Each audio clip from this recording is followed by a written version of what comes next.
नमस्कार दोस्तों। इस ट्यूटोरियल में हम लोग ये सीखने वाले हैं कि किसी कॉटलिन एंड्रॉयड ऐप में डेटा को एनक्रिप्ट और डिक्रिप्ट कैसे करना है। एनक्रिप्शन और डिक्रिप्शन के लिए हम लोग एईएस एनक्रिप्शन यूज करेंगे। फिर उसे हम लोग SHA-256 जिसे हैश कहना भी कहते हैं उसमें भी कन्वर्ट करेंगे। फिर बेस 64 में एनकोड और डिकोड कैसे करना है वो भी हम लोग देखेंगे। ओके, अलग अलग टाइप के एनक्रिप्शन हम लोग इस ट्यूटोरियल में सीखने वाले हैं। तो चलिए सबसे पहले प्रोजेक्ट स्ट्रक्चर देखते हैं। यहाँ पे है एक एनक्रिप्शन मैनेजर क्लास और ये मेन एक्टिविटी, और लेआउट फोल्डर में है activity underscore main dot XML जो कि इस मेन एक्टिविटी की यूआई फाइल है। सबसे पहले यूआई देखते हैं। यहाँ पे एक एडिट टेक्स्ट है जिसके अंदर हम लोग डेटा टाइप करेंगे, उसी को हम लोग एनक्रिप्ट डिक्रिप्ट वगैरह करने वाले हैं। और यहाँ पे एक टेक्स्ट व्यू है जिसमें फिलहाल तो कोई डेटा नहीं है इसलिए आपको ये दिखाई नहीं दे रहा होगा। जो भी हमारा रिजल्ट होगा एनक्रिप्शन डिक्रिप्शन का वो हम लोग यहाँ पे प्रिंट करेंगे। फिर यहाँ पे कुछ बटन्स है, encrypt data, decrypt data, create SHA-256, encode base 64, decode base 64। Okay, इसका कोड देखते हैं। ये है कंस्ट्रेंट लेआउट, ये है वो टेक्स्ट इनपुट लेआउट जिसके अंदर हमारा एडिट टेक्स्ट है, यहाँ पे एंटर डेटा ऐसा लिखा हुआ है। फिर उसके नीचे ये है बटन एनक्रिप्ट डेटा, ये है बटन सॉरी ये है वो टेक्स्ट व्यू जिसके अंदर हम लोग हमारा रिजल्ट शो करने वाले हैं। फिलहाल ये तो एम्प्टी है, इसमें कुछ लिखा हुआ नहीं है। ये बटन है डिक्रिप्ट डेटा, ये है क्रिएट SHA-256, ये है एनकोड बेस 64 और ये है डिकोड बेस 64 बटन। ओके, अब देखते हैं सबसे पहले एनक्रिप्शन मैनेजर क्लास।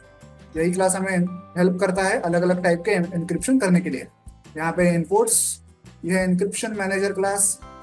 यहाँ पे एनक्रिप्शन मैनेजर क्लास का एक इंस्टेंस हम लोग क्रिएट करते हैं, सिंगलटन इंस्टेंस, ताकि ऐप में कहीं भी हम लोग अगर इस क्लास का ऑब्जेक्ट क्रिएट करने की कोशिश करें तो हमेशा एक ही ऑब्जेक्ट रिटर्न किया जाएगा। एनक्रिप्शन करने के लिए हमें एक की जरूरत होती है, तो यहाँ पे एक टोकन की हमने बनाई हुई है। इसमें 32 लेटर्स हमने लिखे हुए हैं, अल्फा न्यूमेरिक है की। आपको याद रखना है कि अगर आपको भी अपनी कोई की लिखनी है आप लिख सकते हैं, लेकिन ध्यान रहे कि वो 32 लेटर्स की हो। ओके, 32 लेटर्स की होगी। फिर यहाँ पे ये एनक्रिप्ट फंक्शन है जो कि हमारे दिए हुए टेक्स्ट को एनक्रिप्ट करता है एईएस फॉर्मेट में। ओके, ये पूरा कोड आपको लाइन बाय लाइन समझने की जरूरत नहीं है, आपको ये सारा कोड डाउनलोड करने के लिए मिल जाएगा। आप चाहे तो इत्मीनान से बाद में उसे पढ़ सकते हैं। अब इस एनक्रिप्ट किए हुए कोड को, लाइन को, अगर हम लोग इस डिक्रिप्ट फंक्शन में पास करें तो वो वापस क्या हमें रिटर्न करता है, जो ओरिजिनल डेटा हमने भेजा था वो हमें वापस देता है। तो यहाँ पे हमारा decrypt function. Okay, encrypted text को ये डिकोड करता है, डिक्रिप्ट करता है और वापस वापस ओरिजिनल टेक्स्ट हमें रिटर्न करता है। ओके, ये उसी से रिलेटेड कुछ फंक्शंस हैं। फिर यहाँ पे गेट SHA-256 है जिसे हैश कहना भी कहते हैं। हमने दी हुई स्ट्रिंग को, हमने दी हुई डेटा को ये SHA-256 फॉर्मेट में एनकोड करता है, लेकिन ये वन वे स्ट्रीट है, इसे वापस डिकोड नहीं किया जाता। ओके, ये सिर्फ वन वे स्ट्रीट इसे कहा जाता है, वन वे एनक्रिप्शन ही कहा जाता है, इसे कभी भी डिक्रिप्ट नहीं किया जा सकता, इसे हैश कहना भी कहते हैं। फिर अगर बेस 64 फॉर्मेट में अगर हमारे पास किए हुए डेटा को एनकोड करना है तो ये उसके लिए फंक्शन है एनकोड बेस 64। और फिर इसी एनकोडेड डेटा को अगर हमने इस डिकोड बेस 64 फंक्शन में पास कर दिया तो वापस हमें ओरिजिनल डेटा रिटर्न करना है। तो ये रहा हमारा इनकोड बेस 64 फंक्शन, ये रहा डिकोड बेस 64 फंक्शन। ओके, तो ऐसे तरह तरह के इनको फंक्शंस हमारे इस एनक्रिप्शन मैनेजर क्लास में लिखे हुए हैं जिसे हम लोग मेन एक्टिविटी में आगे यूज करने वाले हैं। अब देखते हैं मेन एक्टिविटी। ये है इंपोर्ट्स, ये है मेन एक्टिविटी, ये है वो सारे buttons, text view, edit text वगैरह। एनक्रिप्शन मैनेजर क्लास का ऑब्जेक्ट भी हमने यहाँ पे क्रिएट किया है, एक रिजल्ट वेरिएबल भी क्रिएट किया है जिसमें हम लोग रिजल्ट को स्टोर करेंगे। ऑन क्रिएट फंक्शन में सबसे पहले हम लोग यूआरएल फाइल को सेट करते हैं जो कि है activity underscore main dot XML. सारे buttons, text view, edit text, इनके आईडीज फाइंड आउट करते हैं। एनक्रिप्शन मैनेजर क्लास का इंस्टेंस क्रिएट करते हैं, ऑब्जेक्ट क्रिएट करते हैं। जब यूजर एनक्रिप्ट डेटा बटन को क्लिक करेगा तो सबसे पहली चीज हम लोग क्या करते हैं, हमारे एडिट टेक्स्ट में यूजर ने जो भी डेटा टाइप किया है उसे गेट करते हैं और उसे इस डेटा वेरिएबल में स्टोर करते हैं। फिर चेक करते हैं कि क्या यूजर ने कुछ टाइप किया है या नहीं। अगर यूजर ने कुछ भी टाइप नहीं किया है तो हम लोग इस एल्स में आते हैं, यहाँ पे एल्स पार्ट में आते हैं और उसको एक टोस दिखाते हैं कि फील्ड इज एम्प्टी। अगर यूजर ने कुछ टाइप किया है तो हम लोग क्या करते हैं, एनक्रिप्शन मैनेजर डॉट एनक्रिप्ट ये फंक्शन कॉल करते हैं, उसमें हमारा डेटा पास करते हैं जिससे कि हमारा डेटा एनक्रिप्ट हो जाता है जो हमें इस रिजल्ट वेरिएबल में मिलता है। और फिर हम लोग उसे टेस्ट हमारे टेक्स्ट व्यू में एज ए रिजल्ट शो करते हैं। तो यहाँ पे हमारा डेटा तो एनक्रिप्ट हो गया। अब अब अगर यूजर ने डिक्रिप्ट बटन को क्लिक किया तो हम लोग क्या करते हैं, यहाँ इस रिजल्ट वेरिएबल में जो हमारा एनक्रिप्टेड डेटा है उसी को हम लोग यहाँ पे यूज करेंगे। हम लोग पहले चेक करते हैं कि क्या वो डेटा मौजूद तो है ना, एम्प्टी तो नहीं है ना।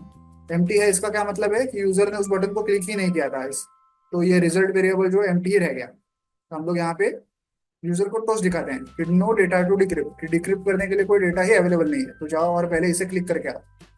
लेकिन अगर हमारे पास डिक्रिप्ट करने के लिए कुछ डेटा है तो हम लोग क्या करते हैं, इंक्रिप्शन मैनेजर डॉट डिक्रिप्ट ये फंक्शन कॉल करते हैं। उसमें हमारा वो इनक्रिप्टेड डेटा जो इस रिजल्ट वेरिएबल में है वो पास करते हैं। तो ये हमें क्या करता है, ये फंक्शन क्या रिटर्न करता है, जो ओरिजिनल डेटा था हमारा जो यूजर ने टाइप किया हुआ था वो रिटर्न करता है। वो डेटा हम लोग टेक्स्ट व्यू में ऐसे शो करते हैं। ये हो गया डिक्रिप्ट बटन। फिर अगर यूजर SHA-256 बटन को क्लिक करता है तो वापस हम लोग सेम प्रोसीजर अपनाते हैं। एडिट टेक्स्ट से डेटा उठाते हैं जो यूजर ने टाइप किया है, फिर encryption manager dot gate SHA-256 function में उस डेटा को पास करते हैं, जिससे हमें SHA-256 एनकोडेड डेटा मिल जाता है। उसे हम लोग टेक्स्ट व्यू में शो करते हैं। इस डेटा को डिक्रिप्ट नहीं किया जा सकता, ये जैसे मैंने कहा वन वे स्ट्रीट है, वन वे एनक्रिप्शन है, इसे वापस डिक्रिप्ट नहीं किया जा सकता। फिर अगर यूजर ने एनकोड बेस 64 बटन को क्लिक किया है तो सेम प्रोसीजर है। पहले एडिट टेक्स्ट में जो डेटा टाइप किया है उसे कलेक्ट करते हैं इस वेरिएबल में, फिर encryption manager dot encode base 64 function call करते हैं, उसमें हमारा डेटा पास करते हैं। वो इस डेटा को बेस 64 फॉर्मेट में एनकोड करके हमें रिटर्न करता है, जिसे हम टेक्स्ट व्यू में शो करते हैं। अब लास्ट में जब यूजर ने डिकोड बेस 64 बटन को क्लिक किया है तो क्या करते हैं हम लोग, ये जो एनकोड किया हुआ डेटा है उसी को यूज करते हैं। ओके, उसको यूज करके encryption manager dot decode base 64 ये फंक्शन कॉल करते हैं, उसमें हमारा वो एनकोडेड डेटा पास करते हैं। ये फंक्शन क्या रिटर्न करता है, जो ओरिजिनल टेक्स्ट था उसे रिटर्न करता है, उसे हम टेक्स्ट व्यू में शो करते हैं। ओके, आई होप आप ये पूरा कोड समझ गए होंगे। तो चलिए अब इस ऐप को मोबाइल डिवाइस पर रन करके प्रैक्टिकली चेक करते हैं।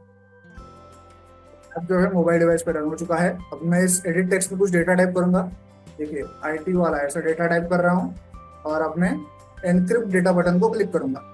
देखिए हमारा एनक्रिप्ट किया हुआ डेटा हमारे टेक्स्ट में दिखाई दे रहा है। अब मैं जब डिक्रिप्ट डेटा को क्लिक करूंगा, उस बटन को क्लिक करूंगा, तो ये जो एनक्रिप्टेड डेटा दिखाई दे रहा है तो यही वापस डिक्रिप्ट हो जाएगा और हमें यहाँ पे IT वाला दिखाई देगा। देखिए क्लिक कर रहा हूँ, देखिए वापस हमें IT वाला मिल गया, एनक्रिप्टेड डेटा डिक्रिप्ट हो गया। अब क्रिएट करते हैं SHA-256, इसे क्लिक कर रहा हूँ, देखिए हमारा IT वाला डेटा जो है वो SHA-256 फॉर्मेट में एनकोड हो गया, इसे वापस डिकोड नहीं किया जा सकता।